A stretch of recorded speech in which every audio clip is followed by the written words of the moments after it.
नमस्कार. आज विद्यावर्तिनी कॉलेज ह्या ठिकाणी प्रोजेक्ट शोकेसचं आयोजन केलेलं आहे आणि ह्यामध्ये अलग अलग भरपूर असे प्रोजेक्ट बनवलेले आहेत.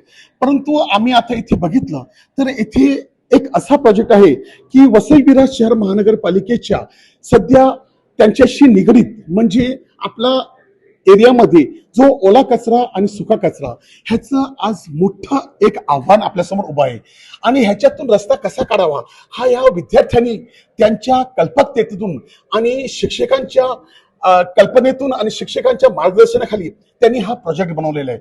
ह्या प्रोजेक्ट विषयी आपण ह्या कॉलेजच्या एचओडी आपल्याला ह्या प्रोजेक्ट विषयी काय सांगत आहेत ते आपण ऐकूया. मॅडम जी नमस्कार. नमस्कार, माझं नाव डॉक्टर अमृता रुपेरी आहे.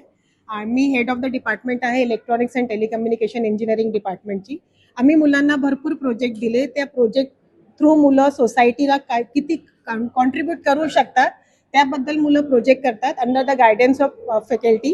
हा जो प्रोजेक्ट आहे तो वेस्ट मॅनेजमेंट सिस्टम आहे. सध्या भारतात सगळ्या ठिकाणी वेस्ट मॅनेजमेंट मोठा प्रॉब्लेम आहे. ते कसं काय ऑटोमेटेड आपण त्याला सोल्युशन देऊ शकतो त्याच्यावर आमच्या मुलांनी काम केलं आहे. त्या 2 फॅकल्टी आहे त्यांच्या अंडर ते काम करतात.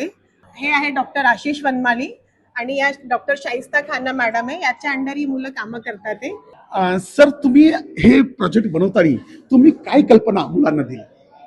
महत्वाचं म्हणजे आपल्या भारताचं जे एक मिशन आहे स्वच्छ भारत अभियान त्याला जोडून आम्ही या प्रोजेक्टची सुरुवात केली साधारण 2 वर्षापूर्वी. आणि हा प्रोजेक्ट जो आहे हा वेगवेगळ्या फेजमध्ये कार्यरत होतोय. याच्यामध्ये महत्वाचे 3 टप्पे आहेत. एक म्हणजे घरासाठी, दुसरा म्हणजे जे छोटे कॅम्पसेस आहेत बिल्डिंग्स आहेत त्याच्यासाठी आणि एक आहे शहरासाठी. तर प्रत्येक ठिकाणी जे चॅलेंजेस आहेत जे गरजा आहेत त्या फार वेगवेगळ्या असतात. तर आम्ही या प्रोजेक्ट थ्रू त्या सर्व गरजा आयडेंटिफाय करण्याचा आणि त्याच्यासाठी एक चांगलं प्रॅक्टिकल सोल्युशन देण्याचा प्रयत्न करत आहोत. याच्यासाठी आम्ही गेल्या वर्षी जे आपली वसई विरार शहर महानगरपालिका आहे त्यांनी जी एक कॉम्पिटिशन ठेवली होती त्याच्यामध्ये आम्ही एक आमचा डेमो दिला होता आणि त्यात आम्हाला त्यात फर्स्ट प्राइज मिळालं होतं. तुम्ही इकडे ते बघू शकता.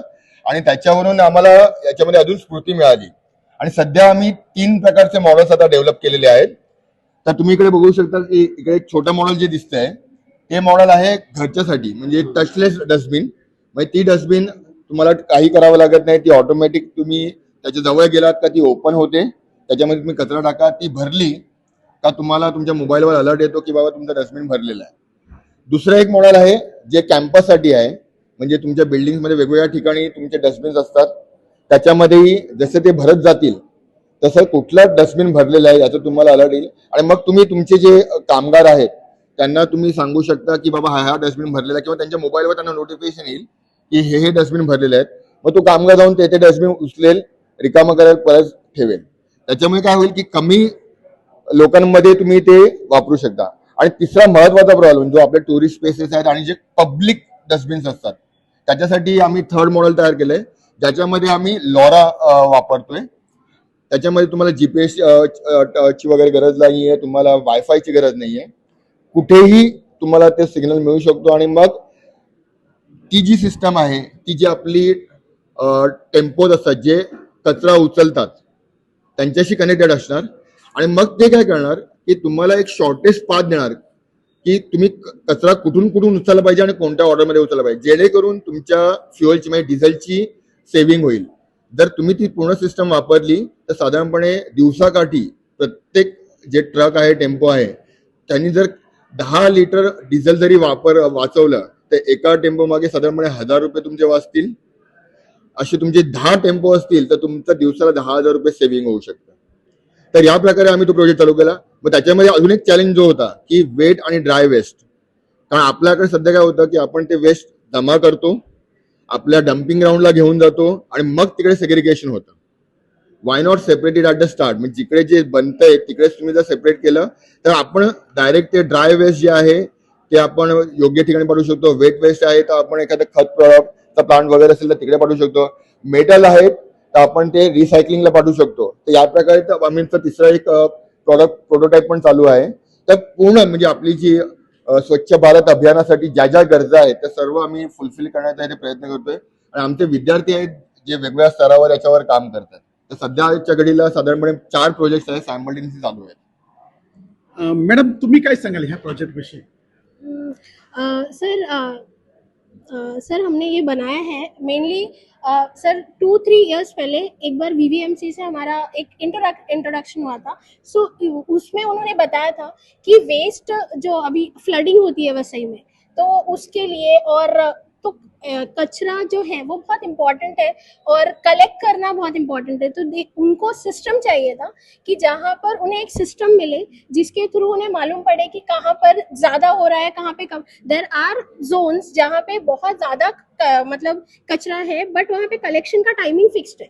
तो अगर ये सिस्टम यूज़ किया तो इस सिस्टम से ऐसा हो जाएगा कि जहाँ ज़्यादा है तो वहाँ पर हम गाड़ियाँ जल्दी जल्दी भेज सकते हैं और जहाँ कम है वहाँ कम। तो उस हिसाब से हमारा वेस्ट भी अच्छे से मैनेज हो जाएगा और मतलब जो डीजल है और वो कंजम्पशन भी कम होगा एंड इवन जो कचरा जो कलेक्ट करते हैं उनके लिए भी कन्वीनियंस होगा। सो आई होप कि उसकी वजह से ओवरऑल सोसाइटी को बेनिफिट होगा। मॅडम तुम्ही भविष्यामध्ये हा जो प्रोजेक्ट आहे हा जर महानगरपालिकेने अडॉप्ट केला आणि ह्या प्रकारे जर काम केलं तर तुम्हाला काय वाटते आजच्या आणि भविष्याच्या ह्याच्यामध्ये कचरा उचलण्याचं आणि कचऱ्याचं वर्गीकरण करण्यामध्ये किती सहायता होईल असं वाटतं? सर हा प्रोजेक्ट आता सध्या कचरा उचलायचा आणि वर्गीकरण याच्यावर आहे. आमची पुढची स्टेप आहे की वर्गीकरण केल्यानंतर त्या कचऱ्याचं आपण बाय प्रोडक्ट काय बनवू शकतो, तर त्याच्यावर आमचं नेक्स्ट प्लॅनिंग आहे की आपण ते काय करू शकतो. दुसरा एक पॉईंट मी सांगू इच्छिते की हा जो कचरा कलेक्शन आहे हा पूर्ण ऑटोमेटेड आहे, म्हणजे कोणालाही हात लावायची गरज नाहीये. जर डस्टबिन फुल झाला तर ऑटोमॅटिकली व्हीव्हीएमसीला सिग्नल जाईल, व्हीएमसीची लोक येऊन ते कलेक्ट करून घेऊन जातील. तर नेक्स्ट स्टेप इज की वर्गीकरण केलेला कचरा आहे त्याचा मी काय प्रोडक्ट समाजासाठी बनवू शकतो. सर जमाना एआई का है तो हमने वो भी प्रोविजन इसमें डाला है कि अभी हमें ये मालूम पड़ रहा है कि ये जोन में कचरा इतना है, तो हम लोग पूरा रिकॉर्ड करके मॉडल को ट्रेन करके इवन वीवीएमसी उसको यूज कर सकता है फ्यूचर प्रेडिक्ट करने के लिए कि यहाँ पे इतने डस्टबिन रखना है। इवन उनका पूरा कैलकुलेशन और इकोनॉमिकल भी हो सकता है बाय यूजिंग दिस एआई। तो हमारी ये प्लानिंग भी है, तो we are working on that also.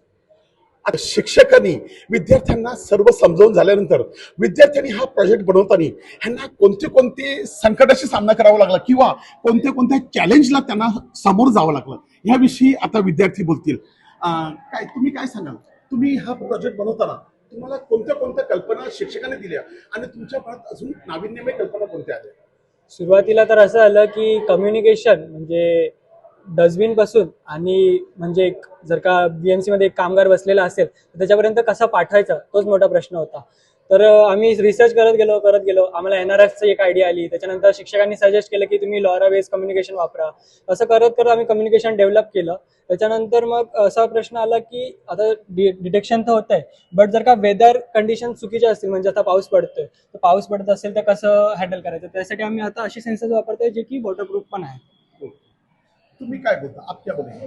हमारा सेग्रीगेशन था टू स्टार्ट ऑफ, और वो सेग्रीगेशन में जो मॉइस्चर सेंसर था, वेट वेस्ट का थोड़ा प्रॉब्लम आ रहा था, but now we are slowly sorting it और will make it better. Main issue आम्हाला मेटल सेन्सरमध्ये येत होता, बिकॉज मेटल सेन्सरला खूप जास्त व्होल्टेज लागत होतं आणि त्यासाठी आम्ही एक्सटर्नल पॉवर सप्लाय यूज करून ते इशूला आम्ही सॉल्व्ह केलं. तसंच सर्वोसाठी पण आम्ही एक्सटर्नल पॉवर सप्लाय देऊनच सॉल्व्ह केलं. एंड अभी हम लोग ने जो डिसीजन लिया wet waste, dry waste and metal waste, जिसमें हमें प्लास्टिक और पेपर का बहुत इशू आता है. अभी हमें भी पता है आज की दुनिया में प्लास्टिक का डिकम्पोजिशन होना बहुत मुश्किल है, एंड उसमें अगर वेट वेस्ट के साथ अगर वो प्लास्टिक एंड ऑल मिक्स हो गया तो उसको सेग्रीगेट करने में ही मैन्युअली आधा टाइम चला जाता है. तो वो चीज़ एकदम नलीफाई करने के लिए हमने ऐसा बनाया है जहाँ पे वो मॉइस्चर सेंसर प्लास्टिक को सेपरेट करके ड्रायर में डालेगा, एंड जो प्लास्टिक की वेट वेस्ट है जैसे बनाना का छिलका हो गया या कोई भी चीज़ें हो गई वो वेट वेस्ट के डब्बे में ऑटोमेटिकली चला जाएगा. एंड मेटल जो टिन होते हैं आपके, जो खाने के टिन होते हैं, वो सबको वो अलग से एक सेंसर आता है जिसे हम प्रॉक्सिमिटी सेंसर बोलते हैं, वो अलग से डिटेक्ट करके वो ऑटोमेटिकली उसके दूसरे कंपार्टमेंट में चला जाएगा, जो कि वो आगे जाके रिसाइकल होएगा और बाकी सब चीज़ों में यूज. येस. सो आम्हाला सगळ्यात मोठा प्रॉब्लेम आलेला की ह्या सगळ्या जो आमचं सिस्टम आहे ऑटोमेटेड, सो ह्याला कम्युनिकेट कसं करायचं. कारण आम्ही जसं सांगितलं आम्ही कुठलाही GPS किंवा मोबाईल सिग्नल 4G सिग्नल हे वापरत नाहीये. सो त्याचा प्रश्न होता की हे जे डस्टबिन्स आहेत ते व्हीव्हीएमसी ला सिग्नल कसा पाठवणार. सो आम्ही ह्याला सरांनी आम्हाला सांगितलं की लोरा करून एक कम्युनिकेशन प्रोटोकॉल येतो.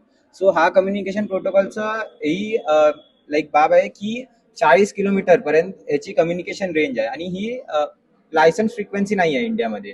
It is an open frequency to be use by anyone. So आम्ही त्याचा उपयोग करत आहे आणि तुमच्या पाठी बघू शकता की जो अँटेना आहे हा लोराचा अँटेना आहे.